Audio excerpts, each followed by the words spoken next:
Hey everyone, welcome to another episode of the Horses Advocate podcast.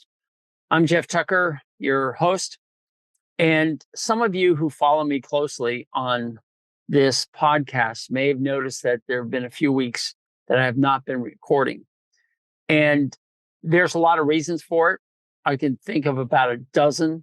Most of you know about Hurricane Ian and how it came to Florida and how we all prepared. And we were worried about it. And there are a lot of people devastated by that hurricane. But luckily, on the east coast of Florida, we did not have that big deal. Our flag was whipped off the flagpole, and a couple of planes that were in planters got knocked over. So we're doing very well. There's no need to worry about us for the hurricane, but our prayers and thoughts go out to everybody who suffered through it. So that's one of the reasons. And of course, my son came to visit. He hadn't been here since 2016, so that took my mind off things. And my employee has decided to start her own business, and she purchased most of my practice outside of Florida. And that took a lot of recalibrating how I do business. And it's just been crazy. My brain has not been in the game 100%. And so we've got some things on the table still that we're trying to flesh out. And I apologize for leaving you guys in the lurch. I like to try to make these consistent so you know that every week something's going to come out. But I will tell you that this is going to be a short one. Here, I'm obviously at the charging station, making my way back from some calls. And I thought I'd give you a quick update of what's going on with the No Grain Challenge. The No Grain Challenge, if you don't know what it is to take your horse off all grains, all supplements, everything except water, salt, mine salt to be specific, and forage. And then once you stop the inflammation, add in a high quality protein source such as soybean meal. I was blown away the past couple of weeks going from farm to farm, finding out just how many people have decided to do this and have switched their horses over to a forage-only diet with soybean meal added as their high-quality protein source, and how they will never go back to feeding their horse any other way, how beautiful their horses are looking as they start to get their winter hair coat up here in North America, how some things that were bothering the horses are now eliminated. One horse had navicular, and that horse is now fairly sound. I have a couple of 30-plus-year-old horses that jog out sound and happy. I have one client who leased a horse from somebody for a year, and during that year's time, she gave it forage and soybean meal and improved the health of that horse so much that when she returned the horse after a year, the owner of the horse broke down in tears of joy. She had never seen a horse look so good. So this encourages me to help get the message out. And I'm so grateful for all of you who listen to this podcast, who also tell other people. As my clients that I saw were professing how good their horses looked, they also said that they were telling as many people as possible. And of course, they're running up against the same resistance that I get, which is what you know, and what you don't know, and you don't want to change. They have a fancy word for that called cognitive dissonance, which is what you believe in is what you stick with. Politics, now that we're heading into the political season here in America, with November 8th being the big turn of events for what we call midterm elections, there are people who absolutely believe that their candidate is the best and the opposing candidate is the worst. And the divisiveness is crazy. It's so sad to see that this is happening in everything, including our horses. There are people who don't believe that hand floating works, that you only should be using sedation and power equipment to get teeth done. And yet they're not knocking on my door and saying, well, how do you do it? How have you been so successful for 39 years doing this? And I want to learn. Nobody wants to do that. I, on the other hand, have been to the wet labs where I've had my hands on the power equipment. I've seen it work, and I don't see any advantage to it, but at least I tried. So that's what the Horses Advocate podcast is all about, is to give you alternatives in the way you think. And one of the things I'm working on now is just how you feed your horse. So why is it so hard? Well, some of you are out there helping other people. You need to figure out a way you can easily express what's going on. And for those of you new to the podcast, you might want to hear what it is in a nutshell, if you will. You don't want all the complexities of what's going on. So I'm going to try and do that in this podcast. I'm going to try to simplify what nutrition is. There are 6 things that enter your mouth. All right? 6 things. One is air, obviously. And yes, you can say, yes, it comes through the nose. Fine. It enters your body, nose, mouth, it doesn't matter. Without air, if you don't have it for a few minutes, you're basically dead. If you stop breathing, you're dead. So air, there's no argument. There's nobody on the planet that I know of says, oh, no, we can live without air. So air, we're going to take off the table. We're not going to talk about that. The next thing is water. And I don't think there's another person on the planet anywhere who says we can go without water. Yes, we can go longer without water. We know that if we start to get dehydrated, certain things are going to happen. And when we get really dehydrated, we can't sleep, we can't function, metabolic processes don't work. Water is essential. People throw out that we're 80 or 90% water. I get it. We are. Don't ring me out. But, people lose weight and they say, well, that's just water weight. Fine. Water, we're going to take off the table today. We're not going to discuss it. That leaves 4 things left. That's minerals, sugars, fats, and proteins. And those 4 things enter your mouth in one shape or one form or another. So for you, it could be a nice, delicious steak with some vegetables on the side. For another person, it could be only vegetables and never any meat. It could be for your horse, only vegetables, no meat. So I get it. The raw materials that enter your mouth are going to be different. But what we're trying to get out of that is the proper fuel for our body and the proper materials to continue to construct or to repair the body so it maintains its health. So with that idea, I'm going to take the 4 things and I'm going to identify what they are. 2 of them, the fat and the sugar, is used for fuel, are used for fuel. And those are your 2 basic fuel components. The fuel is consumed in many shapes and ways, such as starches or cellulose in the horse, and of course in humans, meat. But we don't want to talk about humans. We want to stick with horses. So they're pure vegetarians, and they take in mostly forage, which is starch and which are non-structural carbohydrates, and cellulose, which is your structural carbohydrates. And those are your 2 main ingredients. They also have protein in there, but we're going to get back to protein. They also have minerals.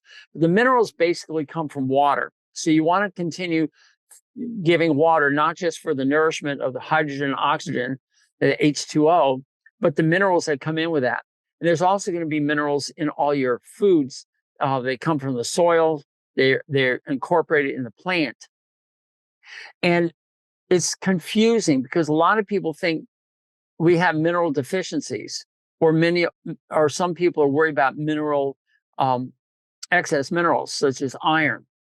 Well, luckily, the horse and all mammals have this really good control of how to prevent getting too many minerals in our body. And it's called the chelation process. Every mineral has to be chelated, which means bound to something called a ligand, to be allowed across the gut barrier. So one of the tenets, if you're taking notes, if you want to put down, a little star and then, underline what I'm about to say, this is it. What goes in your mouth and in your horse's mouth is not inside the body. It's in a tube running through the body. And it only until it passes across the gut wall is it inside your body. So just because we eat it doesn't mean it's inside of. So think of the hole inside of a donut. The donut can't be a donut without a hole in it, right? But the donut isn't part of the donut. You can stick your finger through there and your finger's not inside the donut. Another example I've heard is people who drive through tunnels will get under the water, under the bay or wherever they're going. They're not in the water. They're in the tunnel through the water. So they're not in the water. It's the same concept. So what goes in your mouth isn't in you until it gets absorbed. And minerals have to be absorbed by being chelated. So if your body doesn't need the minerals, it's not going to chelate it, so it's not going to absorb it. I've not seen any horse die or be ill from a mineral toxicity. And yet everybody's worrying about too much iron. The earth is 1/3 iron, and iron is everywhere. And why aren't we walking around like, magnets? We have a certain amount of iron. We lose it when we bleed. Women who menstruate or men who get stabbed in battle, they need iron supplementation to get it back in there. But iron can only go in via the mouth. It shouldn't go through intravenous or in the muscle because it's not chelated and it's not going to do its job properly. And iron, of course, is necessary for hemoglobin to carry oxygen. So before you start to glaze over, I want you to understand that minerals are going to be incorporated into certain parts of your body to help make processes work. For instance, calcium is so important for muscle contraction. Your muscles cannot contract without calcium. Now, where we store our calcium is in our bones, and we have a highly regulated system. So the calcium that's in our blood is maintained within a tight window of variability. And that hormonal control of it is important. And when it gets out of whack, you can get draining of calcium out of your bones and you can get rickets. And this is what happened to horses that started to be fed grain, because grain will prevent the absorption. It is high in phosphorus and will prevent the absorption of calcium. When that happened, these horses would drain the calcium out of their bones and they would get soft bones and rickets because they had to maintain their blood calcium. Otherwise, they couldn't pull the carts or plow the fields. And finally, they would just get into a stupor and die. And we didn't want that. So we added dicalcium phosphate to all the grains. And you see dicalcium phosphate and even monocalcium phosphate added to every bag of grain out there, no matter who's making it. They're always going to add dicalcium phosphate because they live in fear of a horse getting rickets. So they add the calcium. What they didn't tell you was when you throw off the calcium and phosphorus balance in the horse, it's going to affect the absorption of magnesium. And magnesium has a very much calming effect in all mammals. And because they were high in phosphorus and high in calcium, these horses were getting low in magnesium. This is why a lot of horses become fidgety or uncontrollable, even unrideable when they're on grain, because they need magnesium. This is why magnesium supplementation is becoming so popular. They're adding the magnesium instead of taking away the phosphorus in the grains and the calcium that's been added. So horses will get plenty of calcium from the ground. Farmers always add calcium to the forage because that helps the forage grow and they have a better crop that way. So I haven't seen rickets ever, and I don't see rickets in horses eating forage off the ground. So let's just look at what minerals are. Minerals are well regulated. They're everywhere, and the horse is getting plenty of them. With few exceptions, certainly starvation cases, you'll see a mineral deficiency. But everyone seems to be concerned about it, and they're starting to take hair samples to identify a mineral deficiency in their horse. And I understand that, but I'll never forget my classmate at Cornell Vet School had done a master's program where she did hair analysis, and her conclusion was that they didn't get very good results from it. They're trying to look at the mineral content of hair to determine if your horse has enough minerals or not. And I know there's companies out there that are doing it. They also sell minerals, so they're agenda driven. And I've yet to see some really good scientific evidence that horses are mineral deficient. However, I do recommend that all horses have a salt block added to their food or in their stall or wherever they live. And I recommend that the salt be mined from the ground. So salt is important, especially if it has all the trace minerals in it, which includes zinc, copper, magnesium, manganese, etc. Now, you have to understand what these minerals do. They actually are used in processes within your body. So the best example I give you again is hemoglobin needs iron to carry the oxygen from the lungs to the cells where it can deliver the oxygen to the cells for combustion. That's a great example of how minerals are used. But that gets a little skewed because people say, well, you need minerals for good hoof growth. And I understand what they're saying. You do need a lot of minerals because the minerals are used in the enzymatic processes that create something called keratin. So keratin is a protein, but how it's made requires enzymes, and these enzymes have minerals in them to make the process work. So everyone's worried about the minerals, but if you know anything about me, it's like, what good are all the minerals if you're not giving the protein? Without the protein, the essential amino acids, you're not going to be able to build a hoof. So just think of building your barn. You've got workers, you've got lumber, and you've got nails. And you need all three.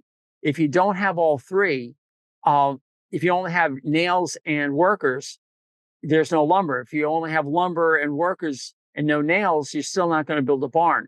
So you need to have all three ingredients. So you do need minerals. And I'm suggesting that the minerals are going to come via the water and the foods that they're eating, and not to worry about them, especially if you have a salt lick and water that comes from the ground. If you have city water, that's something different. The water that's pumped out of the ground is full of minerals, and the hay that you've got and the forage and the pasture, they're all going to give the minerals they need. That's my stance. And I doubt if you're going to get a mineral deficiency anywhere. And everyone's worried about selenium. That's another mineral. I've heard about selenium deficiencies in every state that I go to. And people basically say with pride, my area doesn't have selenium. I'm like, okay, show me a selenium deficient horse. And they're hard pressed to. I mean, we can get white muscle disease in foals. And I'm sure that there's some veterinarians who will chime in here and say, yeah, we've got some white muscle disease in this area. Okay, fine. But it's not rampant. And if that's the case, fine, supplement with some selenium, some selenium. Hard to say. But I'm not seeing mineral deficiencies being a problem. And I've never seen mineral toxicities be a problem. Where I see the problem is protein deficiency, but I'll get to that later. So now we're left with three ingredients, sugars, fats, and proteins. So let's talk about sugars because everyone's concerned about sugar. They're trying to feed low starch. And I keep saying, well, what's low starch? Is it a donut, half a donut, or no donut? And everyone chuckles and they say, well, no donut's the lowest starch. That's right. So if you just fed half the food that you were feeding, you'd have half the starch going in. And that, people like roll their eyeballs up and say, well, duh, of course that makes sense. But the marketing people out there, the gurus, have decided to give you something called low starch foods. And if you just ate half of it, you'd be all set. I always give the example of Tropicana that made a low calorie orange juice once. It lasted a year and it was a total failure. And I bought a bottle of that just to see what it was like. And it was, the first ingredient was water. So they basically cut the orange juice with water and it tasted horrible. But if you only drank half a glass of orange juice instead of a full glass, you'd have half the sugar content of a full glass. So just cut your grain in half and stop buying all this low starch stuff, because in the low starch feeds, there's also all these inflammatory ingredients. I don't want to get into that right now. Sugar causes the production of insulin. Insulin grabs the sugar and prevents it from damaging your blood vessels. Damaging blood vessels in humans is the number one cause for atherosclerosis. And this is what causes heart disease and plaque formation. It is not your cholesterol. It is not the low density lipoprotein, or the LDL, or the so-called bad cholesterol, because LDL isn't even cholesterol. LDL is a protein, a lipoprotein, and they carry fats and cholesterol to different parts of the body. And when they see damage to the blood vessel, they will try to patch it up and fix it. And unfortunately, they get stuck there if they have small particle size. So that's where all this heart disease is coming from in humans. It's basically from too much sugar that's causing damage in the first place. If your blood vessels aren't damaged, then the cholesterol won't get, or the low density lipoprotein won't get stuck there. So that's one of my pet peeves. Everyone calling LDL cholesterol. It's not cholesterol. It's just they can be filled with large particles, and that'll be fine. If they're filled with small particles, that's where they get embedded and get stuck and can't come out, and leads to plaque formation. But I have a theory that in horses, you're also getting damage to the capillaries in the hooves, and the low density lipoproteins with small particle size, and the high sugar diets of these horses being fed a lot of grain is getting down into the capillaries and causing damage. And that's what's causing a laminitis. It's just my theory. Nobody's supporting it. But I know that when I was with horses back in the 70s, fat ponies got laminitis, horses didn't. And now horses are getting laminitis all the time. And the biggest thing that have changed is that they're all being fed grain. So that's one of the reasons why I don't like to feed grain. It's high in starch. Starch is how plants store glucose. Glucose is the sugar. So glucose, sugar, and starch are virtually the same. And when you feed starch to a horse, they break it down into molecules of glucose, and that goes in across the gut barrier, and is absorbed with insulin and carried off to the places where it goes to. So glucose has only 3 places it can go to. It can go to the muscle cell via insulin and be loaded up in there. It can also get in the muscle cell without insulin, but that's only in working horses and working people. They found a backdoor entrance to glucose into cells that don't require insulin. So that's something you need to think about. If we increase the exercise program of these horses, you can feed them a lot of crap and they'll be able to metabolize it. That's why young horses, race horses, don't have founder and they don't get fat, because they're absorbing the glucose via the back door, and it's not a problem. It's only after they retire that their insulin is high because they keep being fed grain, and the sugar causes insulin to spike, and insulin tries to carry all the sugar to the cells, and the cells get tired of it. They don't need it.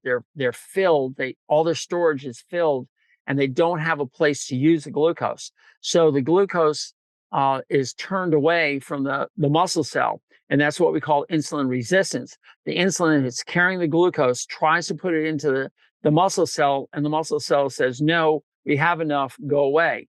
And I explain in another podcast exactly the mechanism behind that in the GLUT4 transport, if you're interested. But now you've got this insulin carrying this glucose molecule around and says, well, I've been turned away from the muscles. The muscles is the number one absorption of glucose, except for the brain. Insulin will take glucose up into the brain and feed the brain. The brain is desperate for glucose. Glucose is their number one fuel. So without sugar, you start to get a little brain fog.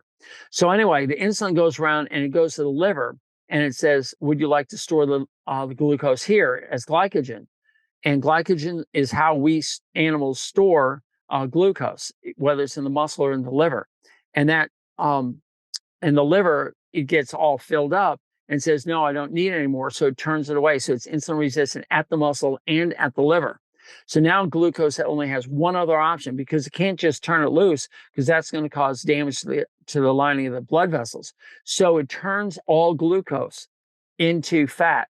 And you have to understand that the building blocks of all sugar is carbon, hydrogen, oxygen, and the building blocks of all fat is carbon, hydrogen, oxygen. It's just that if it's in a ring structure, it's going to be a glucose. If it's in a string structure, it's going, in a long line, it's going to be fat. So they turn it into body fat and they shove it into a cell, and they keep shoving all these fat molecules into these cells. They don't grow more fat cells. You're born with all the fat cells you're going to have. So they start to fill up. And as they fill up, they start to release something called cytokines, which are inflammatory cells. And you get a generalized inflammation throughout the body due to obesity. This happens in humans, and I just assume it's happening in horses too. So fat horse is more susceptible to founder. It's more susceptible to other diseases, just like humans. So excess sugar greater than what they need in a day, is not helpful to any animal that I know of. And the problem by feeding a scoop or 2 scoops, whatever a scoop is, pounds and pounds and kilograms of grain to these horses every day, you're feeding them too much sugar. And that sugar is going to be turned into body fat. It's going to cause damage to the blood vessels if the insulin's not being used properly. And it leads to the demise of the horse. So stop feeding sugar. So that leaves us 2 more things, fat and protein. Fat, everyone thinks of fat as either fat on the meat or fat in oil. And some people add oil to the horse's food, thinking that that's going to help their hair coat shine. And that's just not true. I mean, it appears to be shiny, but it's really not a healthy hair coat. So I'll get to that in a second. So adding fat to a horse's food really doesn't make sense, because the fat can't really be absorbed well. I mean, it will be absorbed. It'll be put into chylomicrons, and chylomicrons are basically lipoproteins, and the lipoproteins will be invested in the liver to pick up the short chain fatty acids and long chain fatty acids that you're dumping in there, the monounsaturated, and you're probably putting in polyunsaturated fats. Polyunsaturated fats are any fats that come from seeds, such as vegetable oil. So if you're putting a cup of Wesson oil or vegetable oil, you're actually not helping your horse. You're actually creating damage. Canola oil, soybean oil, flaxseed oil, rice bran oil, any of these oils are from seeds, and they're polyunsaturated, and they've been known in humans to bind to the dead bacteria pieces that are in your gut, and they're dying all the time. And those combinations of lipopolysaccharides, which are the dead bacteria, and the polyunsaturated oils, they'll come together, and they found them in joints of humans. And almost every human that I know of who has gotten off of seed oils and just use fruit oils such as olive, coconut, or avocado oils, immediately say, wow, I don't have any joint pain anymore. And this is where it's coming from. So if your horse seems stiff and doesn't want to run around, it's probably because you're feeding them some sort of oils in your grains. So stop feeding that. That's what I call an inflammatory ingredient in your grains. So stop feeding that, and start feeding good oils. Now, where do good oils come from? Well, it's interesting. The horse, as all vegetarians know, need to eat a lot of food. And that excess food to get their protein, because meat has all the protein they need, but horses don't eat meat. So they have to eat a lot of vegetables or plants. And that's why they have that huge hindgut, and your horse is so big. The hindgut is huge, and this is why. It's loaded with trillions upon trillions of bacteria that will actually digest the cellulose. And I told you that starch is a bunch of glucose put together, and glucose is arranged in an order that they're all facing the same way. So let's call it right side up glucose, next another, next another, next another, all strung together. And we can break that down into glucose and use it. But plants have a way of taking the glucose and changing it. So you have a right side up and then an upside down glucose, and then a right side up and then an upside down, right side up, upside down. And that chemical bond that occurs between the right side up and the right side down molecules of glucose is virtually indestructible by our enzymes. And that is what we call cellulose, or what we call structural carbohydrate. That's what makes the grass structural. It creates the shape of the plant. And if it gets too big, too strong, it's called lignin.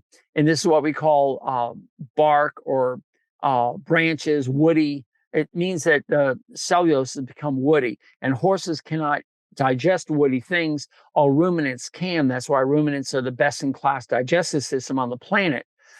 But and you can turn a ruminant out anywhere, and it can take really lousy plants and turn into food. Horses need to eat the ground plants, so that's what we give them. We give them ground plants, and they can convert the cellulose into short chain fatty acids. So remember, I said that all sugar is carbon, hydrogen, oxygen.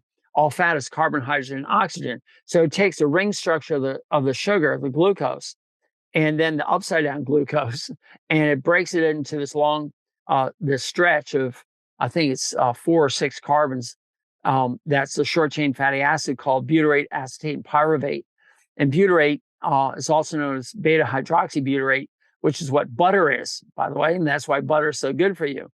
But when you're feeding yourself a salad and your horse is eating all these plants, they're basically having a high-fat diet. So the horse is getting all the fat it needs if you're feeding it cellulose. And cellulose includes the hay. It also includes the dormant pasture that you see in the wintertime where it's not growing anymore. All they've got is these stalks of grass, and you see the horse out there actually eating it. And you're like, what are you eating? There's no nutrition in that. And I hate the word nutrition because it's a catch-all phrase, and it's loaded with nutrition. It's got the minerals in it, and it's got the cellulose, and the cellulose is going to be used as body fat. And remember, one unit of fat gives 20 to 28 times more energy than 1 unit of glucose. So they can survive a lot better on fat, and so can you and I, by the way. And the whole idea of storing body fat is just a reserve supply. So when food becomes scarce, we can convert our primary fuel of glucose intake over to fat storage and use the fat storage. And this is why we lose weight when we starve. We basically switch our system over to using our body fat. So when we store more body fat because we're having excess glucose, you're going to starve the brain of glucose. Now, this is kind of confusing, but when you're feeding excess sugar, insulin's job is to sequester that sugar to prevent the damage sugar causes. So it's going to go into the muscles or into the liver. Some of it's going to go up to the brain and be used exclusively, and not some of it, but some of what you're eating is going to go up there. And then the rest of it is going to be converted into body fat. But when insulin's doing its job at high gear, it's going to make the availability of glucose less for the brain. And the brain starts to starve for energy. And it sends out a signal to the liver and says, hey, I need some more sugar. And the liver says basically, well, all the sugar is being sequestered by the insulin. And, what do you want me to do? And the brain says, well, if you don't do something, I'm going to die. And it's working 24/7. It doesn't sleep. So the liver says, oh, I've got a great idea. We know that sugar is carbon, hydrogen, oxygen, and fat is carbon, hydrogen, oxygen. So what are proteins? Proteins are made up of amino acids, and the amino acids are basically carbon, hydrogen, oxygen, and nitrogen. I'm going to leave one finger down because this finger here is really important for hooves, but and hair coat. We'll get back to that. So the liver says, hey, I'm pretty smart. I'm going to take the nitrogen, I'm going to take it off. And what do I have left? Carbon, hydrogen, oxygen. I'll turn that into a molecule of glucose. So every day, you and I and your horse are converting amino acids into glucose to meet the needs of the brain. And it's a great way of getting rid of damaged amino acids. They just kick them out and just give me the atoms and we're going to make something else. Just like letters in an alphabet. If you've got all the letters in the alphabet, you can rearrange them to make any word you want. So these amino acids start to become glucose, and they feed to feed the brain. And unfortunately, it's not an instant, oh my gosh, you're losing protein. It's over a long period of time. And what you see is breakdown of connective tissue. And some examples of that are suspensory ligaments that go. You'll see the drop fetlocks that didn't exist in the 1980s, where the fetlock drops to the ground. That's chronic protein deficiency.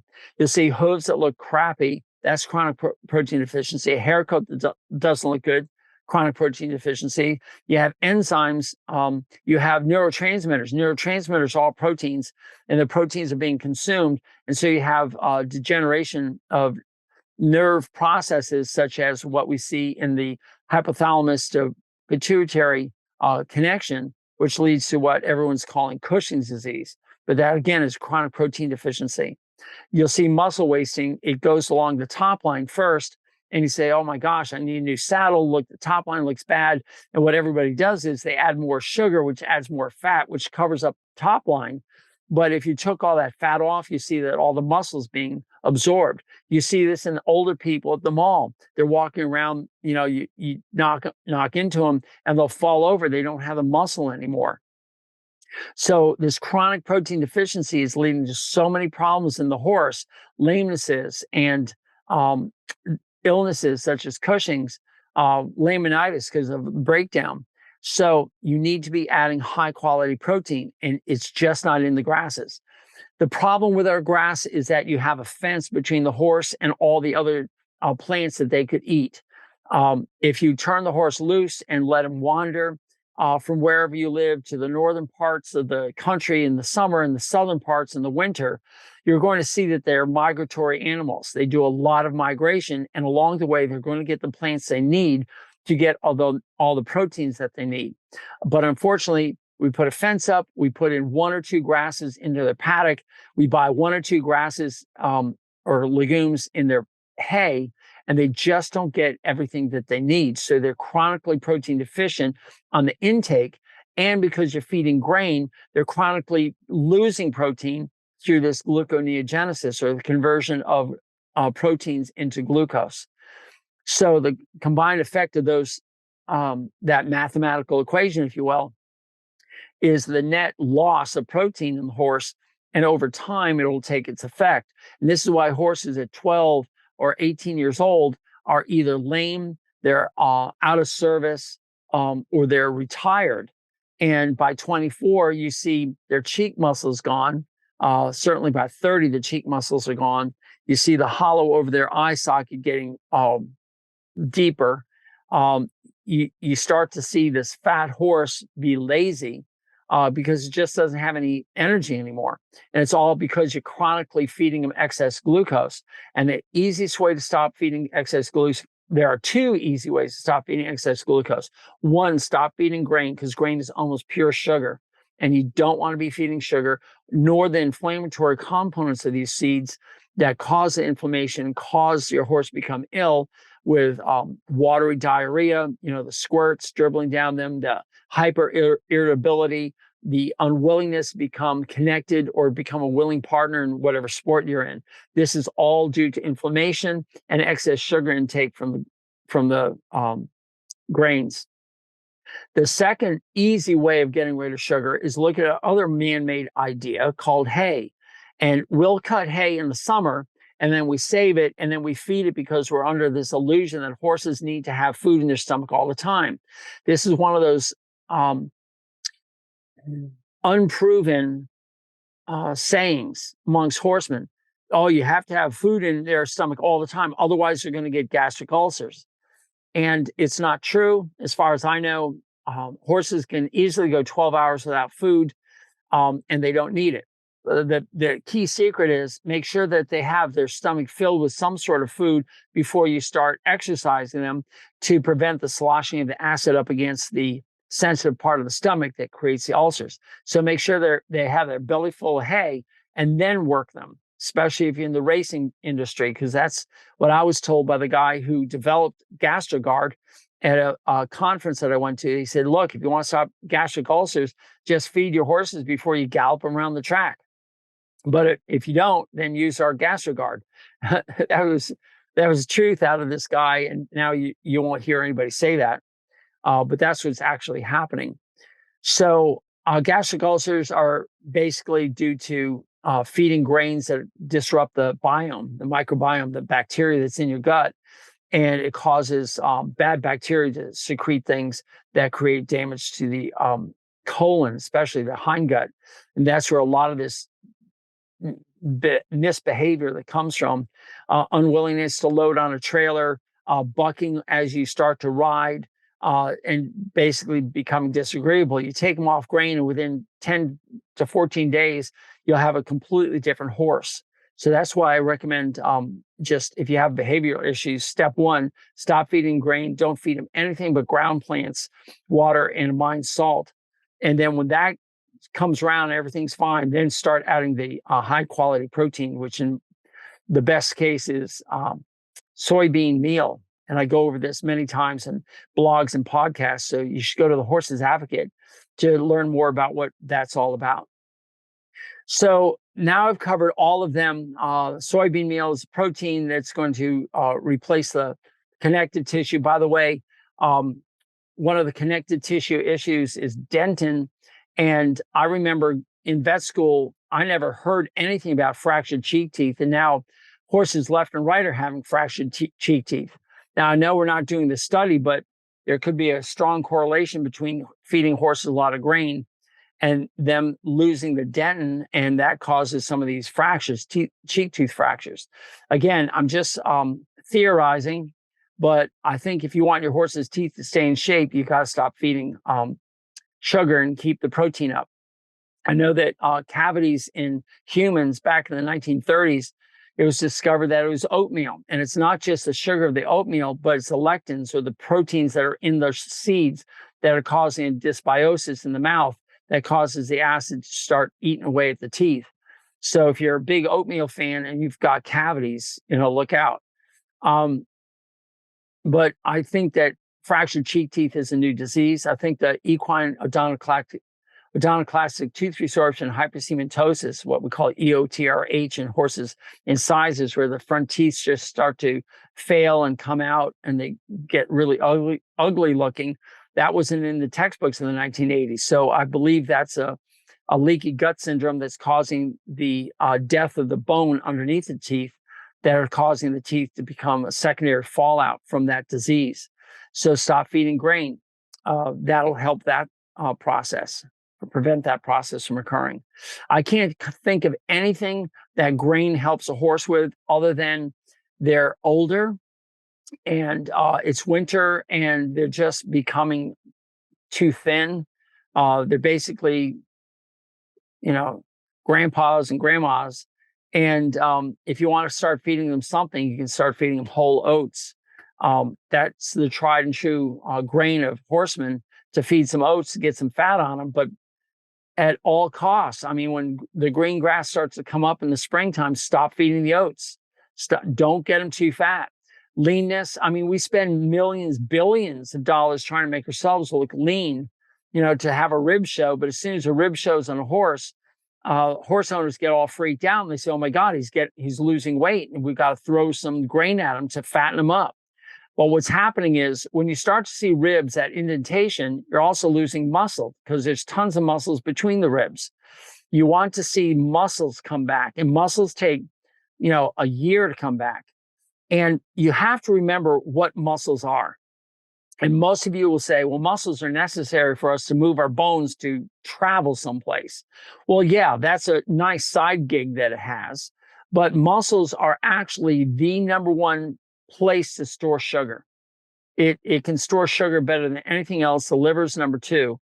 So it's a big place to put sugar. And so the more muscle you have, the better your insulin sensitivity is going to be, because you're not going to get insulin resistance. The second thing about muscles is it's an organ system that has secretes all sorts of proteins called myokines. Myo means muscle. Myopathy, for instance, is a disease of muscle. So myokines come out and they signal a lot of things that go on in our body processes. And if the muscle starts to waste away, the myokines don't do their job, or they send out negative signals that cause you to want to eat more. So if you want to eat less, you need to build more muscle. That's one of the key things. Longevity is being now associated with more muscle development. So the question is, if you have an obese horse, what are you going to do? How are you going to make it lose weight? Well, a lot of people are turning muzzles and just starving the horse. Well, sure, that'll work. But if you stop feeding sugar and force the horse to start consuming its body fat, that would be better. So you obviously don't feed it any grain. You take all the hay that this horse gets and you soak it for at least an hour, sometimes 2, 3, 4 hours in water, and rinse it off, get all the sugar out of it and feed it to him. He might turn his nose up to the soaked hay, but at some point he's going to get hungry enough and realize that, hey, this hay is going to give me the energy that I need. And it is, because the cellulose is going to become the body fat. If you feed the horse plenty of protein, now the horse isn't going to be starving for protein. And there's called the protein leverage hypothesis that that causes people to become satiated if they eat all the protein they need for a day. And if they're lacking for protein, a lot of these horses, I believe, aren't really hungry. They're just desperate to find the protein they're looking for, and you're not feeding it. Because horses that get off the inflammatory ingredients and start high quality protein, their food aggression goes down to almost zero. They're not knocking the stall walls down. They are comfortable laying down outside instead of trying to eat all the time, because their protein levels are being met. So that's one of the neat things about adding enough protein.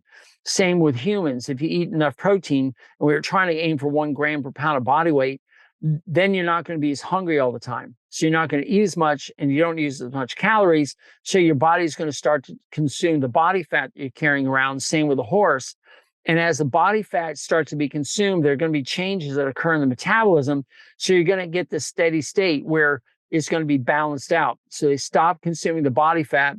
They start making the muscle from the proteins. They start to restore the tendons, the ligaments, the neurotransmitters, the immune system, and the enzymes. All are proteins. They start to restore that.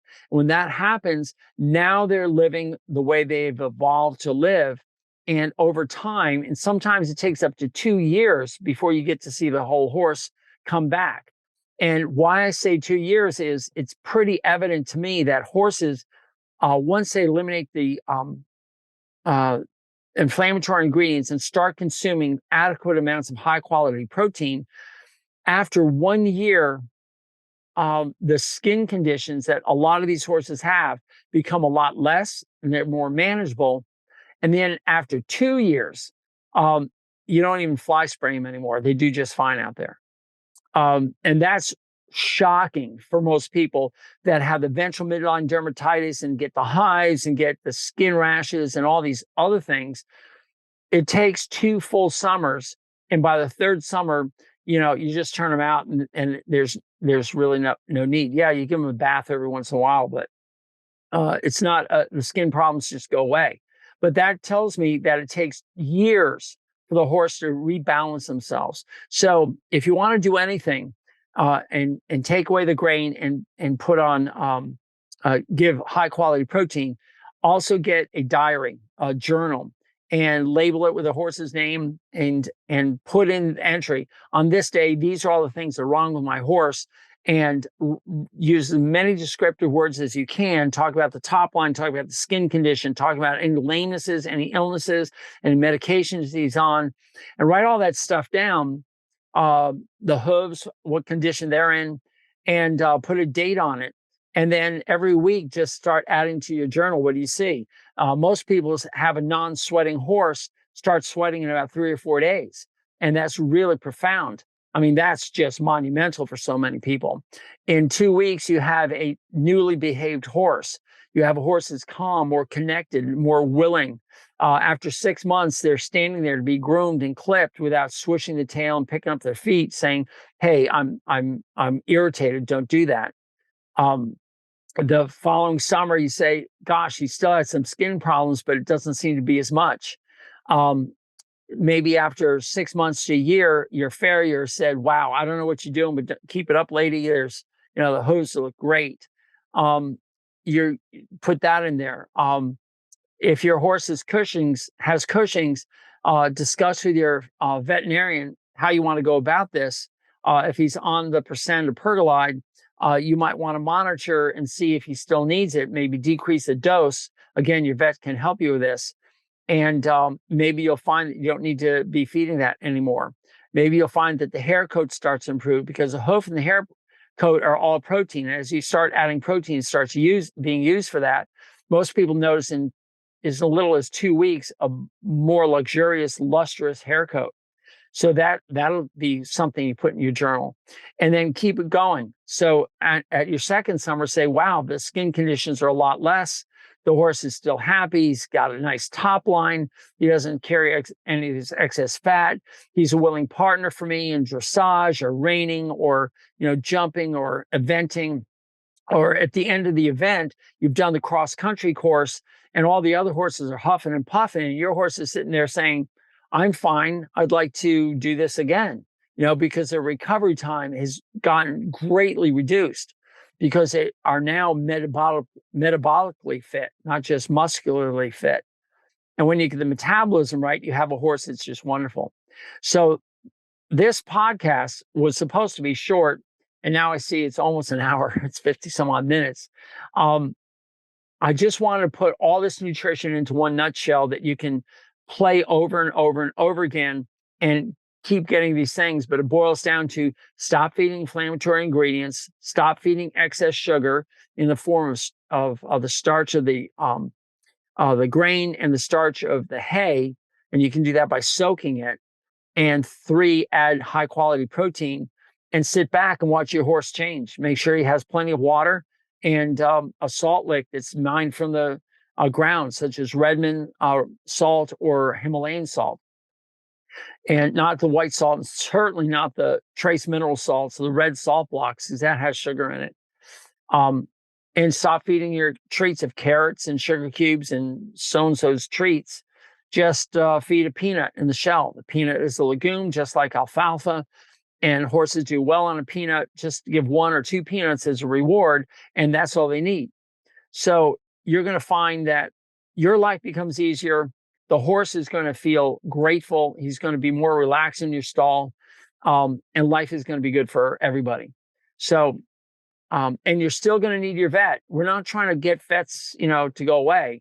Vets are still there because your horse is going to get cut. They're still going to get lame, take a bad step.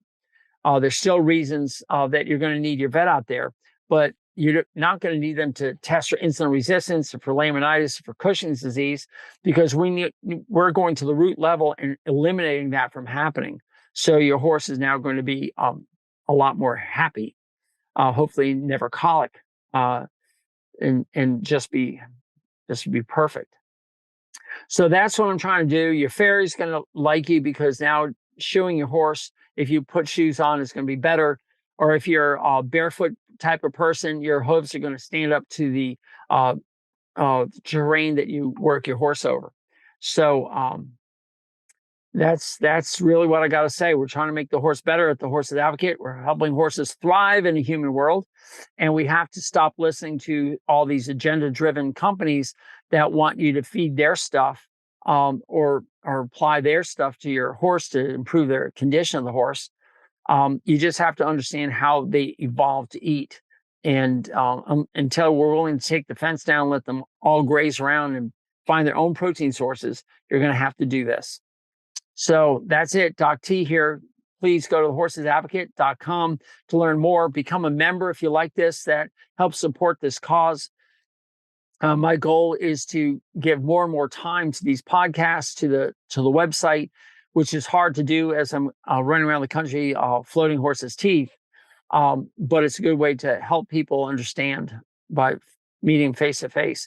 But I'm touching the lives of people in other continents, Australia, New Zealand, Africa. I don't hear much from South America. I certainly hear you from Europe. I'd like to hear more from Asia. But I really want to get this message out because horses everywhere are suffering under man's supposedly help.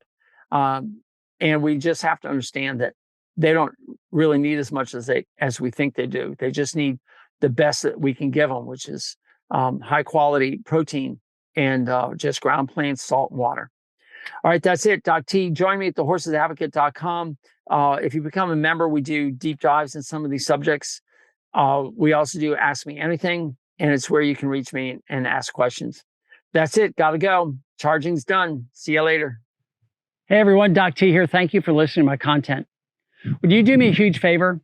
Would you please subscribe, comment, like, thumbs up, and give a star review? However it's presented to you, I want you to do that. There's two reasons. The first, of course, is to improve this product. This way I know what you like, what you don't like, what I can improve upon, what topics you want me to cover. But more importantly, it's also going to help others find me. And by doing that, you are now engaged in this mission of helping horses thrive in a human world. By you helping, we can reach others. And that I would be so grateful for. And remember, go to thehorsesadvocate.com for updates on this information. Thehorsesadvocate.com. And again, thank you so much for being here. Doc T out.